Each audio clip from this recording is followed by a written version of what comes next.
초연 때 이 작품을 처음 대했을 때는 단순히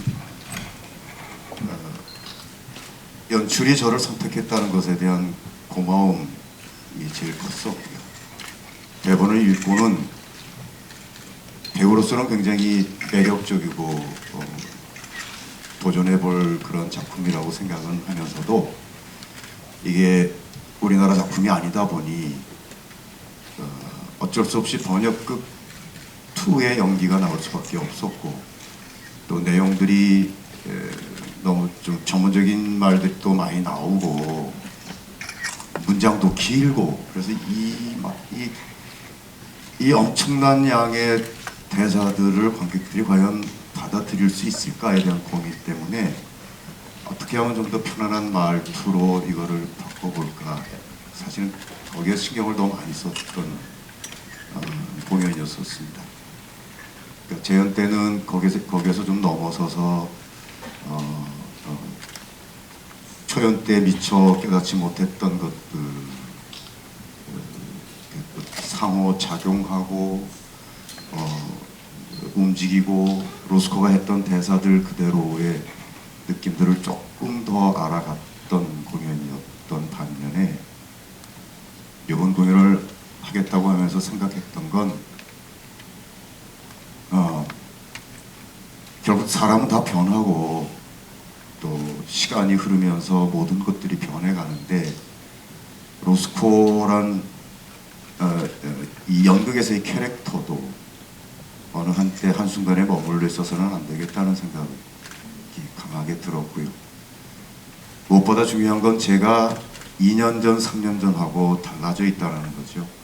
지금 달라져 있는 제 모습 그대로에서 느껴지는, 풍겨지는 로스코를 고스란히 좀 표현해보고 싶었고,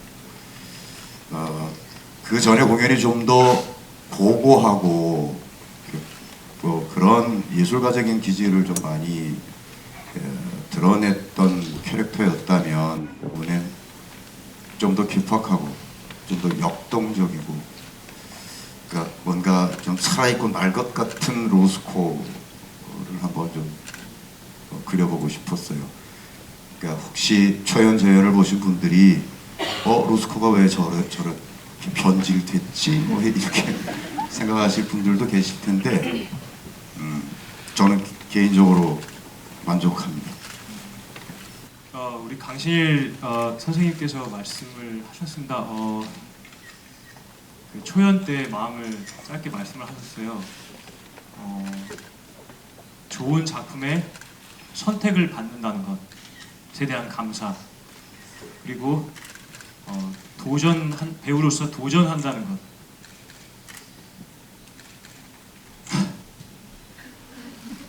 선생님이 그런 말씀을 하시는데 제가 과연 어떤 생각으로, 어떤 마음으로 이 작품을 처음 시작했냐고 물으신다면 뭐라고 답을 해야 될지를 정말 잘 모르겠습니다. 저에게는 도전이라는 말조차도 너무나 과분하고 너무나 어려운 과제였던 것은 사실이었습니다. 그렇지만 이 레드라는 작품의 대본을 처음 받았을 때 그 어느 작품처럼 단순히 제 마음을 사로잡지 않았고요. 하루, 이틀, 열흘, 한 달이 지날수록 더욱더 가슴속에 어떤 스며드는 어떤 그러한 감동과, 그 무엇보다도 스스로를 다시 되돌아볼 수 있게 하는 것들, 그리고 나라는 사람에 대해서 다시 되돌아볼 수 있는 그런 말들을 내던지는 어떤 그런 대사들이 너무나 저에게 강렬하게 다가왔고요. 그렇기 때문에 항상 연극이라는 것을 꼭 도전해서 제가 이렇게 수많은 사람들 앞에서 쌩얼로 앉아있는 것도 처음이거든요. 약간 다를 거 없죠? 네, 그렇게 연극이라는 무대, 소극장이라는 무대를 통해서 여러분들에게 좀 더 불완전하고 더 부족하고 더 바보 같고 어리석은 저의 모습을 좀 보여주고 싶은 마음이 있었는데 그 연극 작품 가운데서 좋은 작품을 만나지 못하고 있다가 이 레드라는 작품을 제의받고 굉장히 가슴이 시큰해지는 감동을 느꼈습니다. 그래서 레드를 하게 됐습니다. 넌 처음으로 존재했어라는 로스코 선생님의 말씀이 굉장히 제 가슴에 비수처럼 꽂혔는데요. 사실 저는 지난해 겨울에 아주 짧은 인생을 살면서 굉장히 충격적인 사건을 겪었습니다. 개인적인 일인데요. 그러면서 나 자신은 과연 누구인가? 이 세상은 과연 살만한가? 나는 앞으로 어떤 사람이 되어야 하는가에 대해서 아주 진지하고 힘들게 고민을 했던 적이 있습니다. 그래서 굉장히 저라는 사람이 살아가기가 굉장히 쉽지 않았던 순간이 있었는데요. 그때 이 레드의 대본을 읽으면서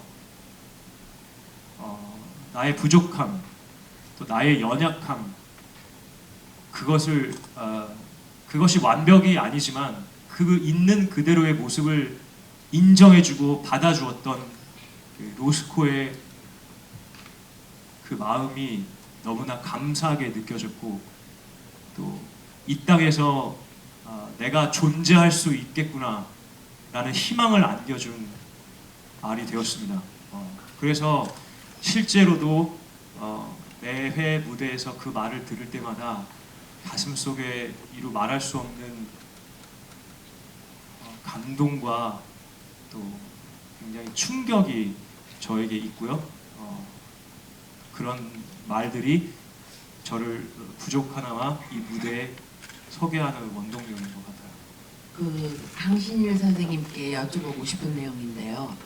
제가 이 레드를 한 지금 6회 정도 보고 있거든요. 근데 선생님께서 그 연극이라는 예술의 장르하고 회화라는 장르하고 두 가지를 가지고 이렇게 여러 번 경험을 하셨기 때문에 두 가지 예술 장르를 그 차이점이라고 그럴까, 공통점을 어떻게 분석하고 계시는지, 그리고 이 레드라는 연극을 통해서 로스코의 작품 세계를 얼마큼 깊이 있게 이해하실 수 있게 되었는지, 그런 점에 대해서 간략하게 여쭤보고 싶습니다.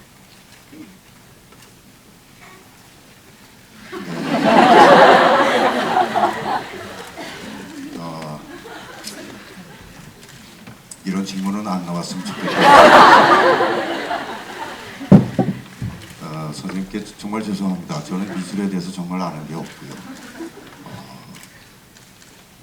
저는 연기자이고 처음에 로스코란 이 작품을 대할 때 솔직히 말씀드리면 마크 로스코란 화가가 있었는지도 몰랐었어요. 근데 초연 때 이제 여러 선생님들을 초빙을 해서 미술사도 공부하고 로스코도 공부하고 그러면서 그 사람의 철학, 예술관, 인생관 이런 것들을 이제 깊이 알게 됐지요. 제가 그림을 그려본 적이 없기 때문에 연극과 회화를 비교해서 말씀드리기는 어렵고요. 다만 이 극 중에서 쉴 새 없이 떠드는 로스코의 말들 속에 바로 우리 인생이 담겨 있고, 또 하나 거기에 또 연극 혹은 연기의 이 답들이 요소요소에 담겨 있다는 걸 깨달았습니다.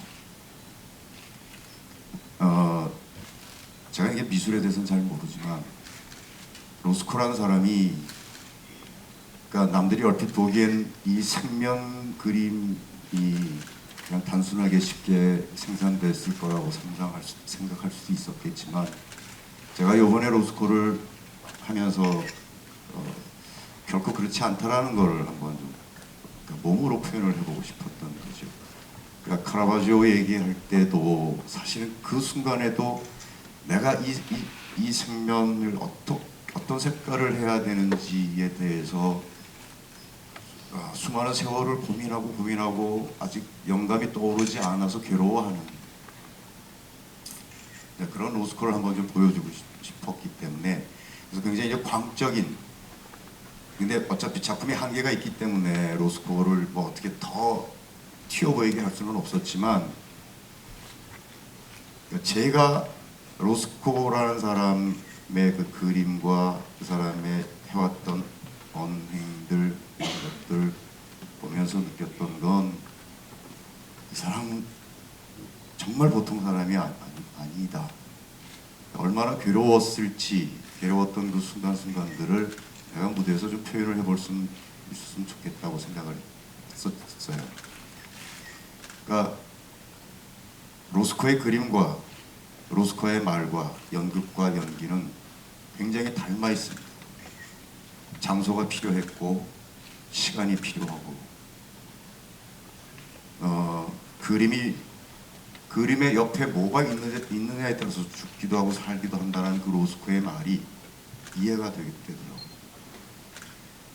공연도 마찬가지입니다. 매번 똑같은 관계 앞에서 공연한다는 건 별로 의미가 없습니다. 그러니까 연극의 3대 요소 중에 관객이 포함이 되어 있습니다.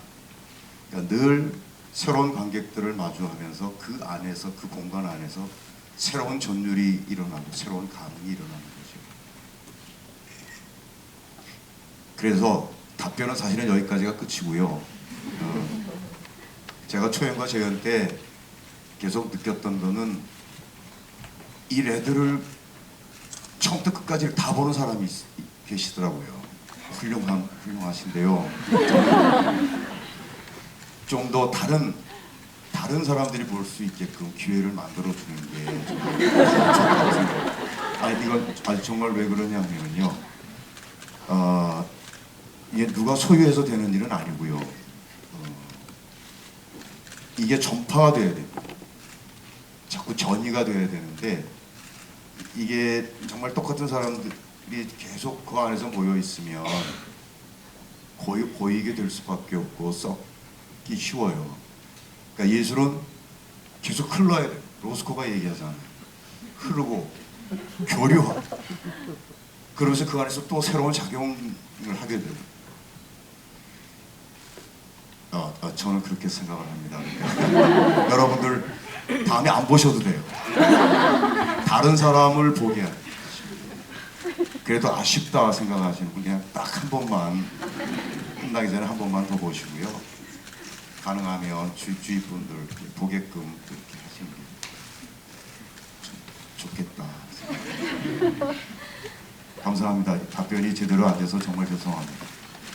네, 저는 로스코와 켄이 아니라 강신희 씨와 정기열 씨께 질문을 드리고 싶습니다.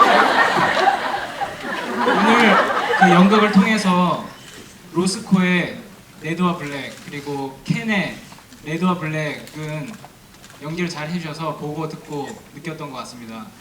질문 드리고 싶은 것은, 강신희 씨의 레드와 블랙, 그리고 정기일 씨의 레드와 블랙은 무엇이었는지 궁금합니다. 오늘 질문하신 분도 공연을 수차례 보신 분 같아요. 정말요? 로스코의 작품을 보고 연극을 알게 돼서. 예.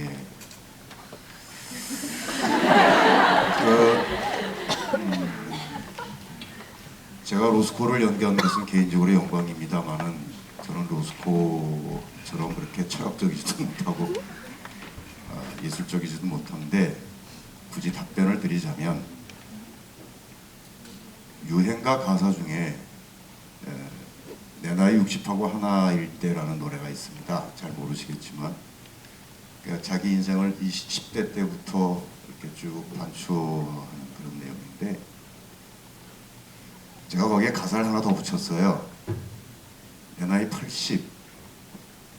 그러니까 60 하나일 때가 이제 노래가 끝나는 건데, 저는 이제 80까지 얘기를, 가사를 더 붙였습니다.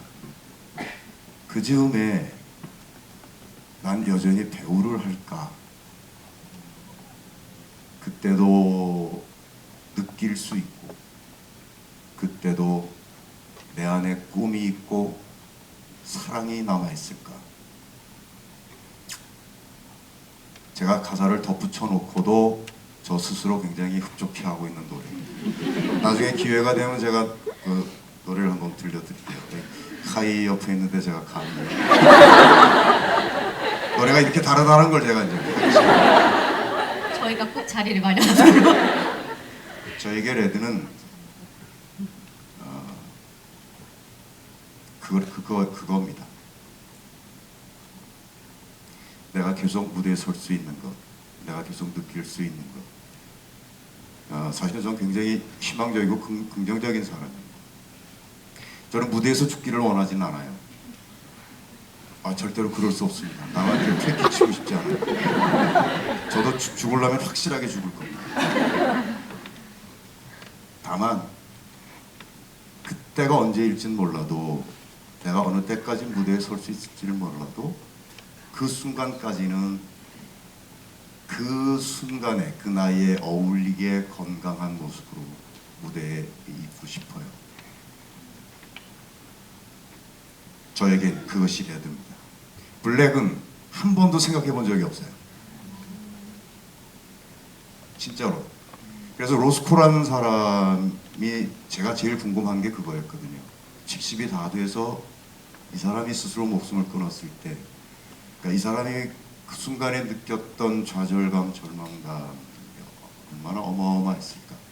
사실은 그게 그게 중요한 게 아니고 그 전에 그 나이에도 이 사람이 갖고 있었던 자기 그림에 대한 애착, 사랑, 열정, 이것이 얼마나 컸을까가 사실은 더 저한테는 더 도전이었고 그것이 더 궁금했었어요. 저는 블랙을 한 번도 생각한 적이 없습니다. 제 인생에 블랙은 존재하지 않을 겁니다. 죽음은 블랙이 아니라고 생각하는 건 확실해요. 죽음은 블랙이 아닙니다. 저에게 있어서 죽음은 또 다른 레드일 수 있습니다. 그러니까 죽는 것이 두려운 게 아니기 때문에 저에겐 블랙이라는 게 있을 수 없어요. 생각하고 싶지도 않습니다. 레드만 생각할 겁니다.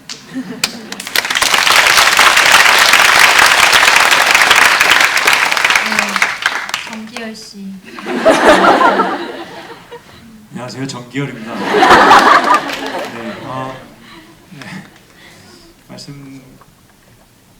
선생님 말씀 들으면서 저도 곰곰이 생각을 해봤는데요. 이 레드라는 작품 속의 대사를 조금 인용을 해볼까요? 저에게 있어서 블랙은 사느냐 죽느냐 그것이 문제로다 입니다. 그리고 저에게 있어서 레드는 잘 모르겠습니다 입니다. 조금 더 설명을 드리자면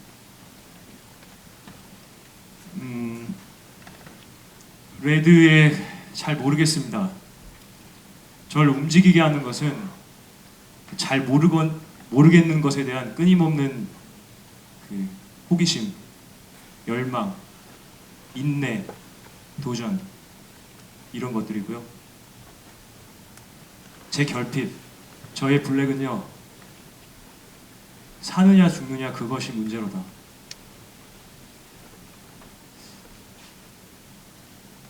무엇이 나를 가장 힘들게 하는가?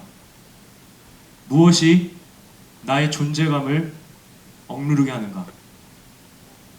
그것이 지금 이 30대 중반의 정기열이라는 사람에게 있는 블랙인 것 같습니다.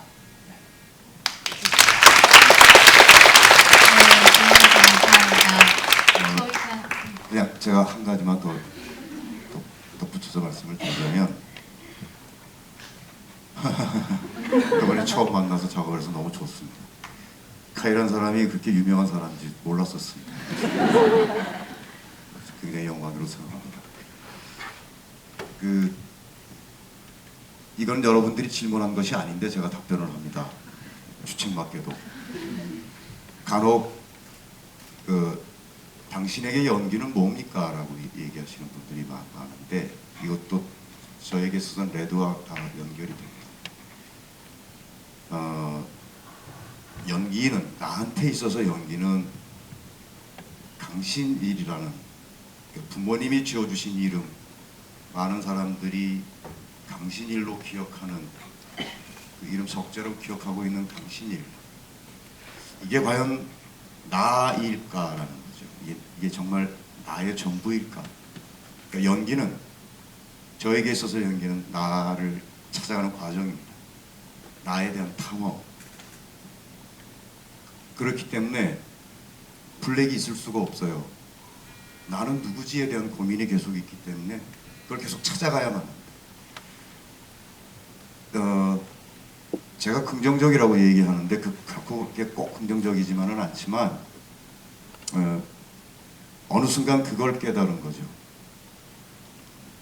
그러니까 네가 지금 깨닫고 있는 그 순간, 거기까지가 너의 전부야. 그 순간은. 그러니까 완벽할 수 없지요. 많이 부족할 거고 어수룩한 것도 많습니다. 그 다음에 중요한 건 뭐냐면 그걸 인정하는 거죠. 그러니까 저는 그런 훈련을 스스로 하고 있습니다. 그러니까 간혹 너 연기가 왜 그래? 죄송하지만 한 번도 그런 얘기 들어본 적은 없습니다. 설령 그렇다고 하더라도 그러니까 확실하게 얘기할 수 있죠. 내가 거기까지야. 지금의 내가 깨닫고 느끼는 거, 내가 거기까지야. 내가 느낀 거 거기까지 했으니 난 최선을 다했다고 생각해. 그 모르는 것, 그런데 그 다음에 내가 또 찾아가면 돼요. 굉장히 희망적이죠. 여러분들 그렇게 한번 살아보세요. 재밌습니다. 그러니까 연기는 저한테는 그렇습니다. 그러니까 결국 자기 탐험이 곧 레드인 셈인 거죠. 미안합니다.